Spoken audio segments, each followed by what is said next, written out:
Maybe he decided to log in like a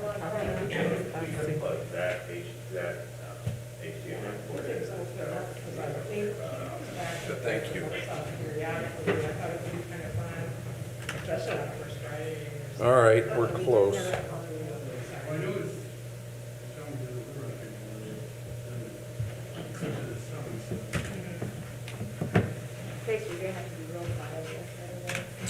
Yes, we will.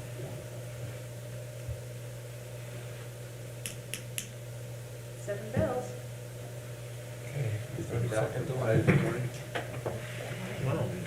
That's the clock, huh? I made it on time. Yes, the clock out there. 7:30. Today. Actually got moved ahead. It's at the right time. Yeah. Wait just a little bit.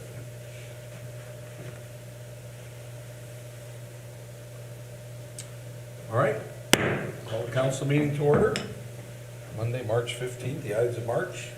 Diane, gonna give the invocation. Father, we are grateful for the new life we see springing up around us, both in nature and our community. Give each of us the wisdom to make good decisions that will nurture that growth and help us all come into a better place together.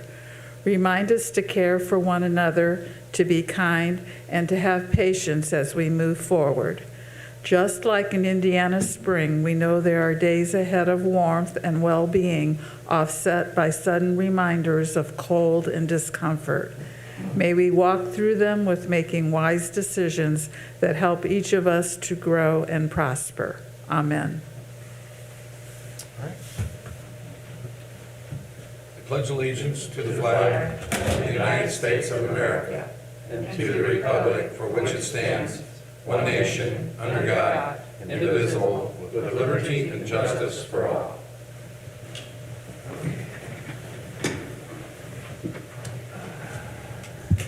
All right, Diane, I liked your references to spring. I assume you wrote that yesterday. I did, listening to the weather forecast for today. Yeah, there's a little ice on the flowers today. So, all right. Well, thank you for that.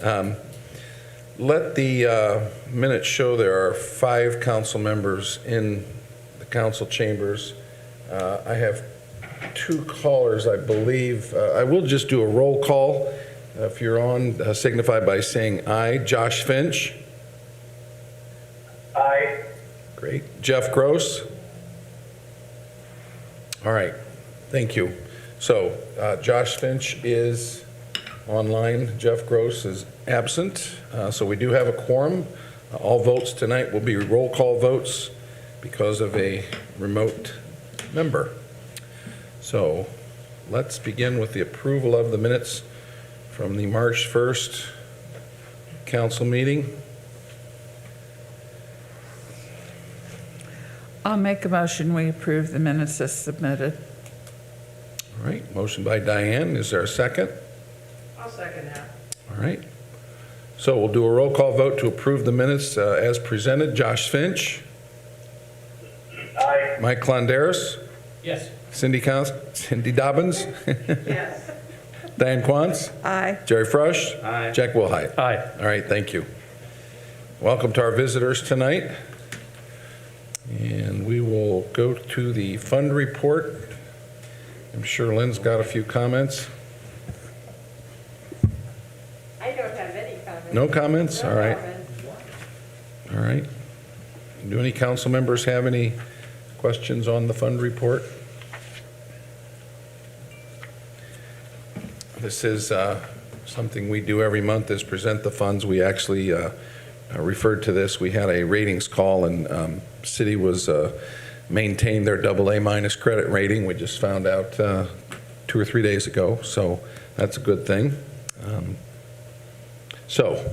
part of that is obviously relating to the council through our comprehensive financial report and all the policies that we've passed, financial management policies that we've passed, as well as updates, regular updates on our funds. They actually had some pretty nice things to say about the city. Yes, we were hoping to get the credit rating bumped up one because of all those policies that we've passed, but evidently AA plus is the highest Indiana City has, but a AA minus is a really good rating, credit rating. A better credit rating, obviously, you get more for the bonds, and so, and in some cases saves the city some money. So we're continuing to try, but I think we had a pretty good ratings call. All right. Well, let's move right into new business. We will start with a conflict of interest statement. This is just a uniform conflict of interest. Annual disclosure, Mike Clondaris has presented his. So I think we'll just acknowledge receipt of that. Thank you, Mike. Yes, sir. All right. So item number 2 is Resolution 2021-0301. This is the formal adoption of ADA coordinator and the grievance policy. So are you going to present this, Jennifer? Right. Okay, great. Right, so, Is that microphone on, by the way? It should be. I turned it Okay, on. thank you. So back in 2016, we presented a resolution to name the ADA coordinator as Jeremy Skinner, as he was the, Need to pull it down in front of you a little bit. he was the planning director. There you go. There you go. Yep. So I would like to name Justin Taylor back here as our ADA coordinator now, and this resolution actually is going to do that formally. And we are required to name a person, just not a position, so that's why we need to bring that back to you.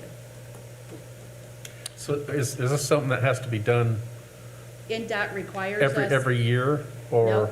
No, not this resolution, no. But if Justin leaves, then we've got to do it again. You are correct. Or you wanted to name a different person as the ADA coordinator for the building to satisfy the requirements in NDOT. As long as he's willing and we approve, he's the guy. Yeah. All right. I think this is just good practice to formalize this because these are really critical, very fundamental requirements of the federal government. And if there was ever a question, we'd certainly have concerns with funding. So I don't think this is a problem at all. This really actually just names the planning director as designated as accessibility ADA coordinator for the city of Warsaw. So that's what 2021-0301 says.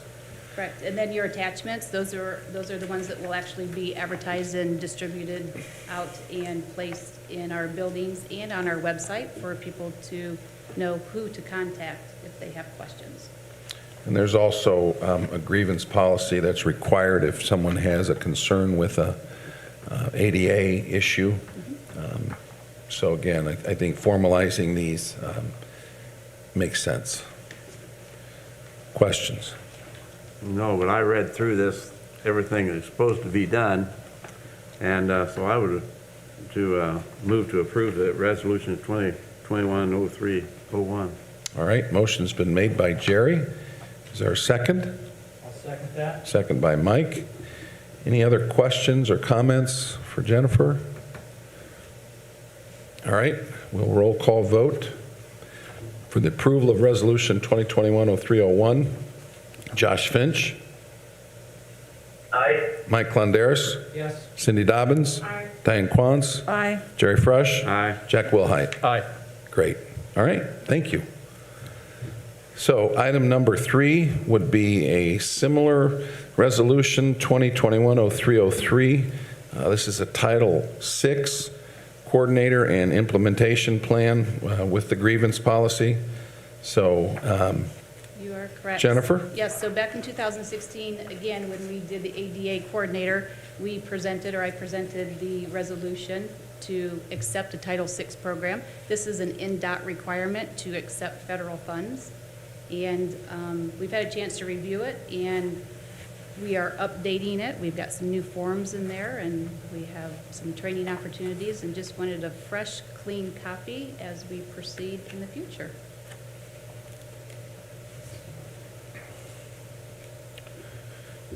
So Title VI, just to take one bullet point, ensures that all people are treated equitably regardless of race, color, national origin, disability, gender, age, low income status, or limited English proficiency.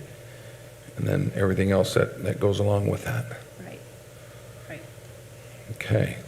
Questions? And again, this designates our Human Resource Director as the Title VI Coordinator for the City of Warsaw. You say it was, it's just a cleaned up version? It is, it is. And I thought that it was very important that we bring that back up and kind of review that as hopefully we start picking back up and start with projects and different things. I thought it was good just to review it and get some just fresh paper on it, fresh, new forms.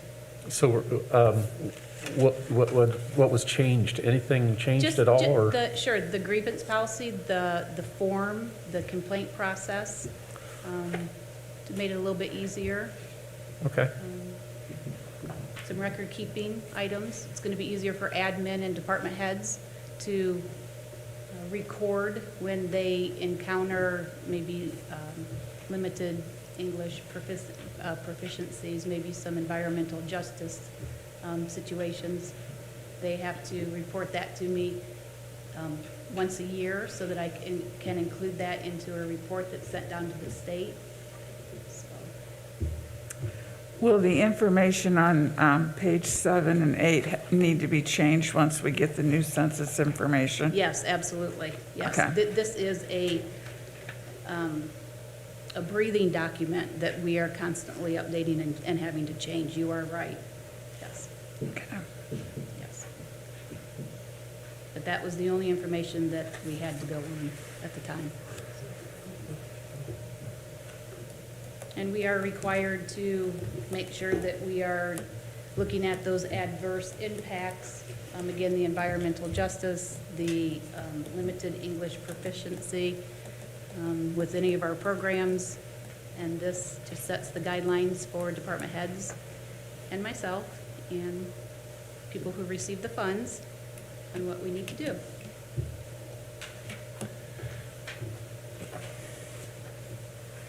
Jennifer, if I may ask, if somebody comes to you with a grievance, Right?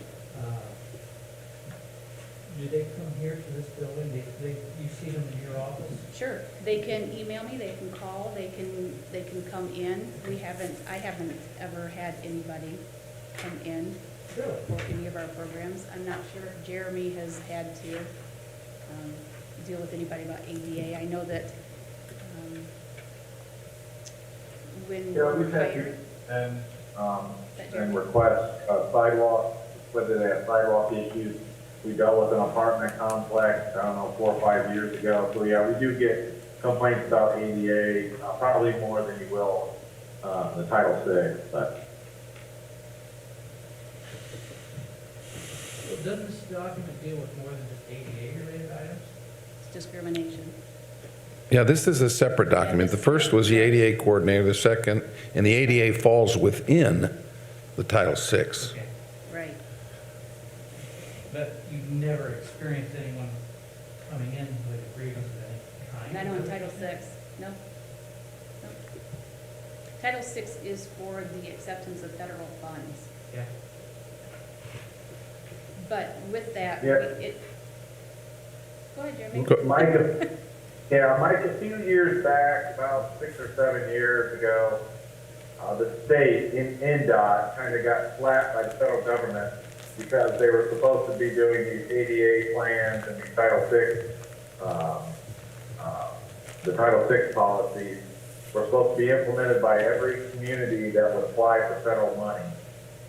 Because they weren't really keeping up on that, about 6, 7 years, what was it, 2014, Jennifer, whenever it was, they went through and every city who applied for federal funds had to go through their policies and make sure they were updated based on the federal regulations. So all Jennifer's presenting is just, and as part of that, you have to continually update your policies to make sure it's good that the federal government. That's all they're really doing, update policies that we're in good standing with those federal guidelines. So we would be the subrecipient of the federal funds. So the federal funds are given to NDOT. NDOT then gives them to us. We would be considered the subrecipient. So this document really pertains strictly to Title VI, which is ADA related. Anything involving the ADA Act, right? Carve ADA out, it's as its own separate. Okay. ADA, we want to make sure that our sidewalks are good. Right. Our entrances into our buildings, when we have park programs, everything is good. It's for disability, you are correct. Title VI is that, and making sure that we are not consciously or subconsciously preventing those people who maybe are at less advantage or have an English-speaking barrier from not allowing them to use our programs as well. So Title VI actually encompasses so much more than just ADA. So Mike, there's two spots in the first two paragraphs that mention disabilities. And it, you're not to be denied on the grounds of race, color, age, national origin, gender, disability, or income status. And then the second paragraph references the American with Disabilities Act as one of the that we're trying to comply with. So they're interwoven. They're not separate. I guess. Right, Yeah, so, and I read that. I was just trying to make sure I understood what it encompassed, Sure. what it didn't encompass. right, so Title VI, just real quick, and I'll probably bore everybody with my history No. buff. Educate me. Sure, so Title VI says that because we accept federal funding for projects, and part of the condition for accepting that is that we are required to have a Title VI program. But it's really more than that. Your ADA really is disability.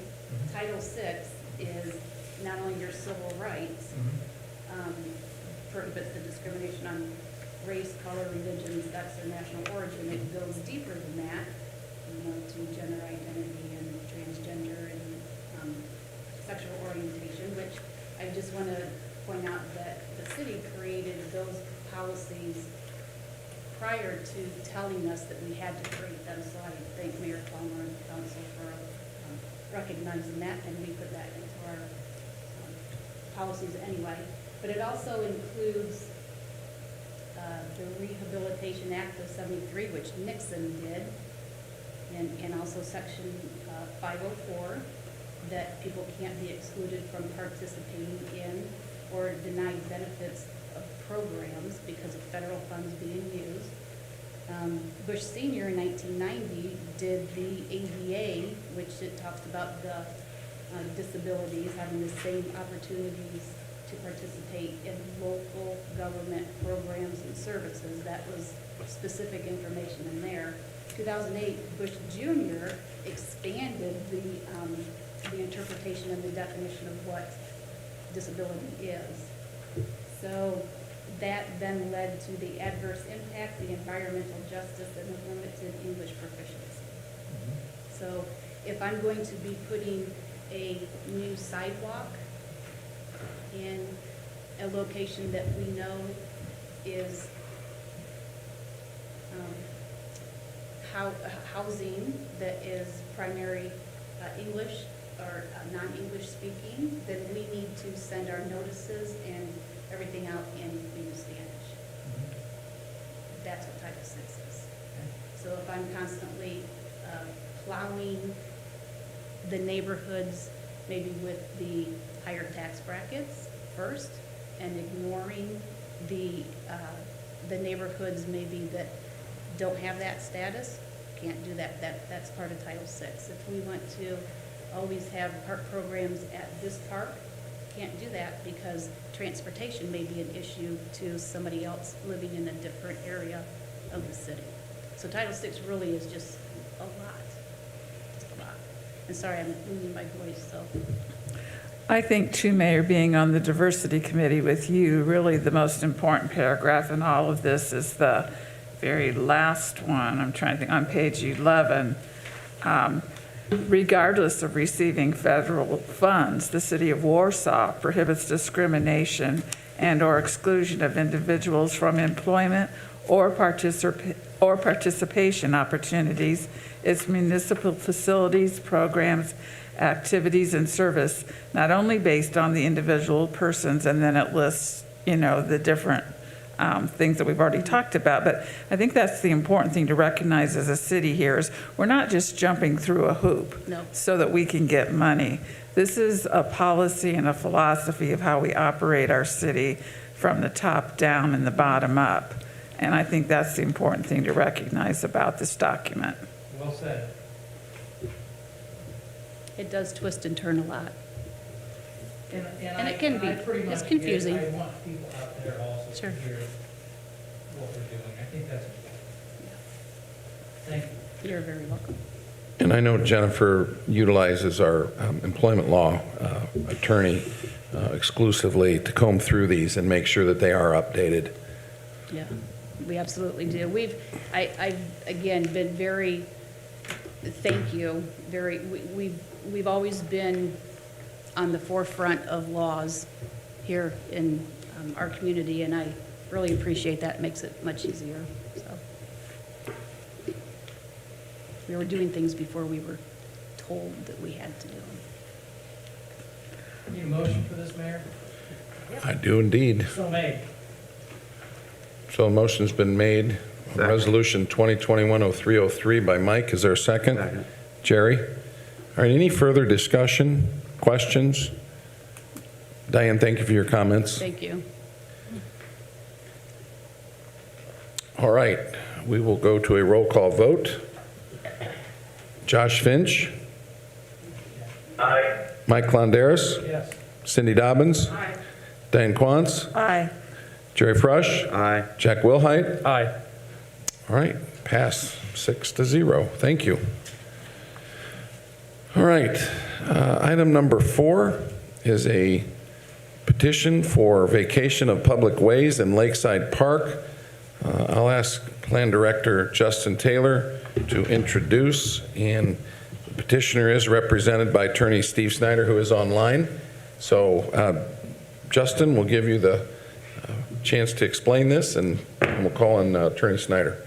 Sounds good. And I'll try not to steal too much of Steve's thunder here, but I just want to give you guys a brief overview of what they're asking and historically what we've done.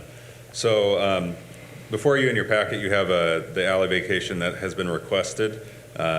This is an unimproved alleyway near the corner of Simmons and Park Ave.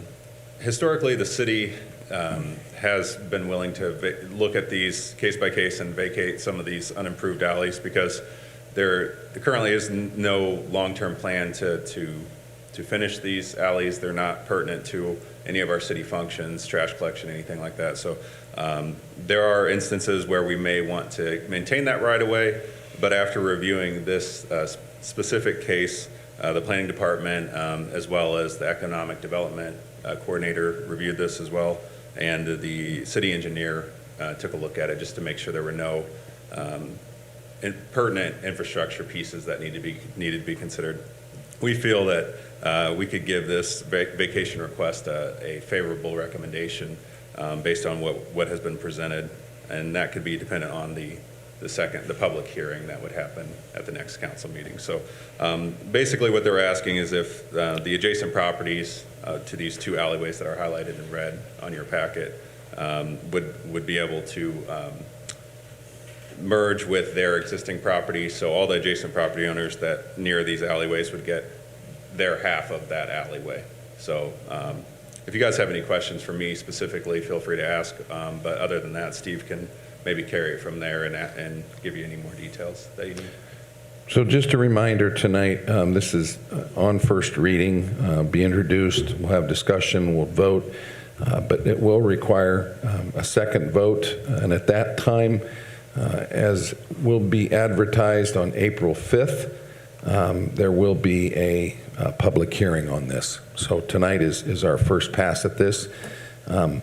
Justin, just for everybody's edification, it looks like the petitioner are the Ehrmans, Heather Ehrman. which of these properties does the petitioner own?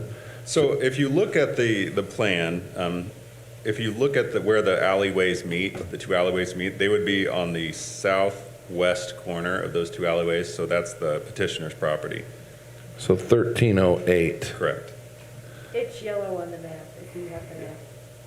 And I don't have the same picture you guys have, so. No, but- it's, So the Oh, it's- yellow outline, that's their So property. here's 1308. So it'd be over here? No, Yellow it's one? not the yellow, it's the blue. The blue. it's 1308 on Park Avenue. Yep, And their property adjoins the east-west as well as half of the north-south vacation. And then the neighbor at 1304 would enjoin the other half of that. so I guess it is both of those properties, the yellow and the blue. I didn't realize they owned that other stretch. Justin, I see it looks like a letter was sent to a couple of the adjacent property owners. Did we hear anything from them? And Steve can maybe answer that because that wasn't a city-sponsored letter. That was them reaching out to them because those adjacent property owners would receive a portion of the alley, the way it's broken out. So the property to the north of that western portion of the alley would receive 50% of that alley, and then the property to the south would receive the other 50%. So again, Justin, you're saying that the petitioner, Heather Ehrman, who is a petitioner, owns 1308 North Park Avenue as well as 1304? That's what it looks like. I can't get that to pull up on Beacon right this second, but it looks like, and maybe Steve can. shed Steve, some you wanna light. I jump believe in they here? own- I believe they own both of those. I'll be happy to. Or jump not in. 1304, it's the, Heather Ehrenman owns 1308 Park Avenue Yes. and also owns the lot to the east Ah, that is north-south lot outlined in yellow, I think, on what you have. got it. So the area to the north of 1308, between 1308 and 1312, is one of the alleys to be vacated. You can see a driveway on that aerial photo. That driveway is a shared driveway for 1312 and 1308. So actually, after vacation of the alley, nothing will change. That shared driveway will continue. Once the north-south alley is vacated, the east half of it will become a part of the vacant lot outlined in yellow. And the west half of it will go one half to 1308 and the south half to 1304.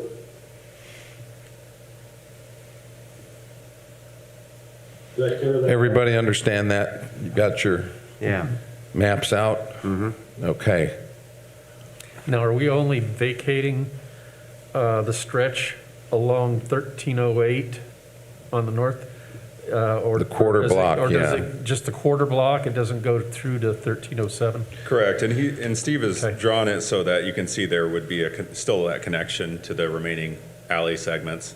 So Okay. if that ever was paved for some reason, there would be a connection there at the corner. Okay, so that quote intersection's still kind of there. Correct. But we left that way just in case there would ever be some need for that alley to serve residences that weren't being served by the half of the east-west alley and the half of the north-south alley that we're requesting to be vacated. We know those portions are not used except for the joint driveway, and that will continue as it is. But as you can see from the aerial photo, with the exception of the joint driveway, everything else is just grass. And there have been those occasions when there has been someone who decided they wanted to drive up that alley through the grass, usually when it's wet, and then it takes a half a day to repair the ruts. That's one of the reasons. The Ehrenmans also have some personal property they keep parked on the vacant lot to the east of 1308, and they would like to be able to secure that with a fence. This is in my district, and I can verify what he's saying. It's not developed, and nobody uses that unless they're just cutting through there for some reason, and it's not really a place that people ought to be driving through, so. I just want to add a caveat too. There are overhead power lines that go through here, so that easement will remain in place. So if they were to put a fence up to connect those two properties, which they can do, that fence could be removed at their expense if that easement needed to be maintained for those overhead lines. So just so everybody's aware of that. My client is aware of that there is a utility easement that will remain even though the right-of-way is vacated. And he doesn't have any intention to put a fence across that right-of-way or the remaining utility easement. Steve, would they access what's outlined in yellow then from Simmons Street or from extending their driveway? I would anticipate they would extend their driveway so they'd access it actually from Park Avenue. Okay. But I actually didn't discuss that since it did have frontage directly on Simmons Street. I thought that would be an alternative for access as well. Well, the only reason I'm asking is because with that cutout, they'd have to extend the driveway into the unvacated part in order to access the yellow lot. That's true. Without a jog in it, I agree. So it's very possible they may just put an access point on Simmons Street. Just as long as they're aware so that they don't go to the expense of paving over what's, could be taken. Right. Justin, what jumps out at me here is the alley between 1308 and 1312. It looks like the house on 1312 is using that alley as an entrance, as their driveway. Most of their driveway is encompassed in those two red lines. Mhm. And, Mr. Snyder said that nothing could change there, but if 1308 is half that alley, and they put up a fence or something, that could create a real problem for the people at 1312. And it looks to me like they have a car parked back here, and their house is right on the line, so. Yeah, both properties would get the same amount from the alley, Right. so it's But a. what I'm saying is if you put a line right down the middle here, these people at 1312 have really, I don't know if it's wide enough to get a car down there. Yeah, they would get 8 feet, which would be wide enough. In Beacon's not always exactly right, Okay. but they would both get the same amount, so whether or not they could negotiate that corner, they may have to go into their property a little bit to do that. Steve, have you had any conversation with 1312? No, only through my client, who has indicated they do use that driveway jointly. And to resolve that issue, maybe at the public hearing, we'll simply come back with a joint driveway agreement. So there's no question that 1312 would always have adequate access.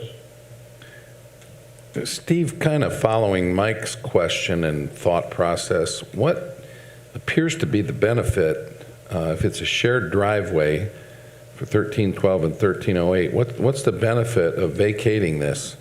I understand the north-south because of its unimprovement in people driving through there, but if they're going to keep the other half of the east-west open, I don't see who benefits from vacating this quadrant east-west alleyway. Actually, the greatest benefactor would be the owner of 1312 because of the rather insignificant setback that it has from the current public right-of-way. Right now, 1312 would be considered a non-conforming use because it can't meet the zoning setback requirements. If we add 8 feet to their lot, it reduces any difficulty they might have in adding on, remodeling, anything along those lines.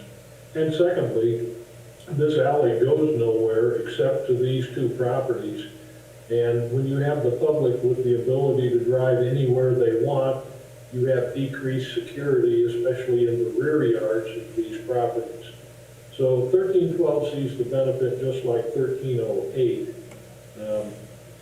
A security standpoint, but 1312 has the biggest advantage because it gains an additional setback that it didn't have before. I think the other thing too is they prayed for an improvement to the alley. I mean, they built their driveway in the alley.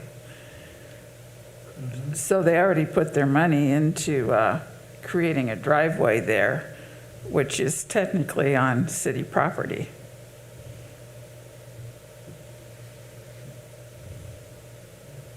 If these lines are right.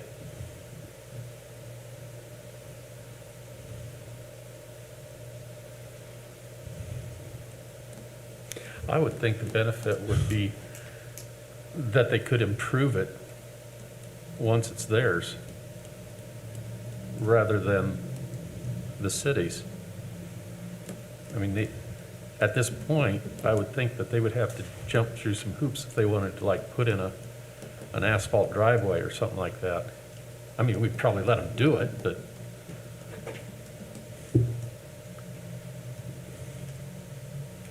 Diane, have you spoken to any of these people since this is in your district? No, I haven't heard anything from any of them yet. The public hearing's next time, Mike, so they'll have the opportunity to share then.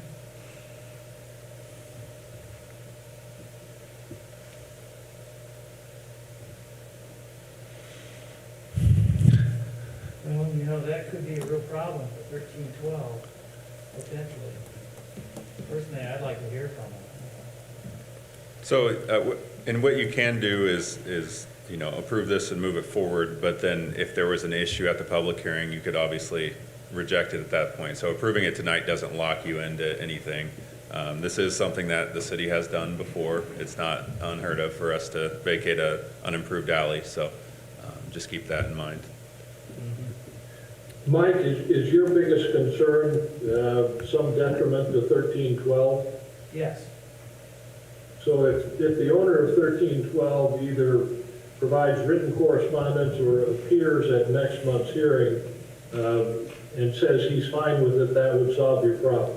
Well, yeah, I think it would help a lot. I just want to know that we're not going to do something that's, you know, going to be detrimental to him. It looks like he's straddling a property line anyway with a garage, and maybe they could move their driveway to the other side of the house. I'm a little disoriented here. I don't know if would that be the north side of, it looks like a vacant lot with a garage straddling the property line. Looks like two lots have been put into one. They could maybe move their driveway, but I think we should hear from them, just like we did with the light out there on 200 South. I made an effort to try to get in touch with those people to make sure that they weren't going to be negatively impacted, and I think the same courtesy should be given to these people. Well, that's the purpose of a public hearing, and I'm sure they will have been notified. I'd probably myself like to hear a little more explanation, but nonetheless, you all will be considering and weighing the options during the public hearing, after the public hearing. So I think we've kind of fulfilled the purpose tonight in bringing up raising the issues, and folks can do a little research. You all can do some research. And then we'll be back here, I believe it's April 5th, for the public hearing. in order to move it on, or to have that, we need to move it on tonight, right? Yes. So I would make a motion that we approve ordinance 2021-0401. All right, motion's been made on first reading to approve ordinance 2021-0401. Is there a second? I'll second. Second, Diane. All right, any further questions of Mr. Snyder or Justin? All right, we'll do a roll call vote. Josh Finch? Aye. Mike Londeris? Yes? Cindy Dobbins? Yes. Diane Quantz? Aye. Jerry Frush? Aye. Jack Wilhite? Aye. All right. Petition ordinance 2021-0401 passes on first reading 6-0. Again, the notifications will go out and the public hearing will be April 5th. at our next council meeting. All right. And prior to that time, I'll provide you with either the written consent or some form of statement from the owner to the north. Thank you. All right, thanks, Steve. Appreciate it. I guess can I ask you a quick question, Steve? It says in this ordinance, it lists the 1304 Park Avenue as a person's adjacent to the public way and Robert Brown on Weber Street. What's the purpose of listing those two adjacent property owners? Because they don't seem to be the only ones. Well, I'm looking at anyone who could possibly be considered adjacent. And that's why all of those people are listed. The owner of 1304, the owner of 1312, and I don't remember who else. Well, this shows, Robert Brown, who owns the 1312 property, doesn't reside there. I see. Oh, so he's the one that owns the 1312. Yeah. I got it. So yeah. All right. The owner of 1312 has a mailing address of 550 Weber Street. Got it. All right. Thank you. Okay. You all see that? Okay. All right. Thank you. We'll see you on the 5th, Steve. Appreciate it. Thank you much. All right. All right. Our final item tonight is an abatement, CF1. Freedom Oil is in their 4th year of their abatement, and they're asking to continue that abatement. They have met the investment that they proposed back in 2017. Jeremy, or do you have anything to add to this? No, it's pretty cut and dry. Obviously, this is their CF1, so this abatement will be for this year's taxes paid next year. They made the improvements back in 2017. This is their 4th year of abatement, and I don't see any reason not to continue it. Fair enough. Questions? Jeremy, I have a question for point of information that Justin and I weren't sure about. Since this property has been sold or is being sold, does the abatement go with the property or with the property owner? It goes with the property. Okay, so we can continue it on for the 10 years with the property, or Yeah. 5 more years, I mean, yeah, thanks. Yeah, they just file a change in ownership. But yeah, it would be with the property, not the owner. Okay, thank you. And the owner, current owner, Greg Cobb, is here tonight. Greg, anything you want to add? No, it is, I think it is 5 years. So we've got to leave it out. And, you know, we are in the process of selling, it's not sold yet. And like I always say, it's never done until the money comes across the desk, which hasn't happened yet. So, you know, like my wife says, what's the chance of not happening? Well, the other one could die. Yes? All right. Yeah, it was more out of curiosity, not approving this tonight, but just like, did we start all over again once you sold it, or does it go with the property? I just didn't know. Good question. I'll make a motion that we approve this tax abatement. All right. Is there a second? I'll second. All right. Any further discussion or questions of Jeremy or the owner? All right. We'll do a roll call vote. Josh Finch. Aye. Mike Klonderis. Yes. Cindy Dobbins. Yes. Diane Quantz. Aye. Jerry Frush. Aye. Jack Wilhite. Aye. All right. Motion passes 6-0. All right, Greg, thank you. All right. Any other matters to come before the council? All right, hearing none, I would add that our next meeting will be as scheduled on April 5th. You heard tonight there is a public hearing.